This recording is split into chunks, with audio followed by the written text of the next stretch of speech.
ஒரு இளைஞனுக்கு அதிகமாக கோபம் வந்துட்டே இருந்தது. ஒரு நாள் அவங்க அப்பா அவன்கிட்ட ஒரு சுத்தியலையும் நிறைய ஆணிகளையும் கொடுத்தாரு. இனிமே கோபம் வரும்போதெல்லாம் வீட்டு பின்னாடி இருக்க சுவற்றில் ஆணி அடிக்குமாறு சொன்னாரு. முதல் நாள் 10 ஆணி, மறுநாள் 7, பின்பு படிப்படியாக 5, 2 என குறைய அவனோட கோபமும் குறைஞ்சுது. ஒரு நாள் ஒரே ஒரு ஆணி அடித்தான். மொத்தமாக 45 ஆணி அடிச்சிருக்கேன். இனிமே எனக்கு கோவம் வராதுப்பா அப்படின்னு அவங்க அப்பா கிட்ட சொன்னான். இனிமே கோவம் வராத நாளில் ஒரு ஒரு ஆணியாக பிடுங்கிடு அப்படின்னு அவங்க அப்பா சொன்னார். 45 நாளில் அடித்த ஆணிகளெல்லாம் பிடுங்கிட்டப்பா அப்படின்னு பெருமையாகவும் சந்தோஷமாகவும் அவங்க அப்பா கிட்ட வந்து காட்டினான்.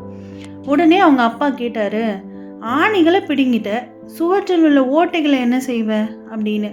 அதுக்கு அவனுக்கு என்ன சொல்கிறதுன்னு புரியவே இல்லை. உன் கோவம் இது போல் பல பேரை காயப்படுத்திருக்கோல்ல அப்படின்னு அவர் சொன்னதும் அவனோட தவறை உணர்ந்து வெக்கத்தில் தலை குனிஞ்சான்.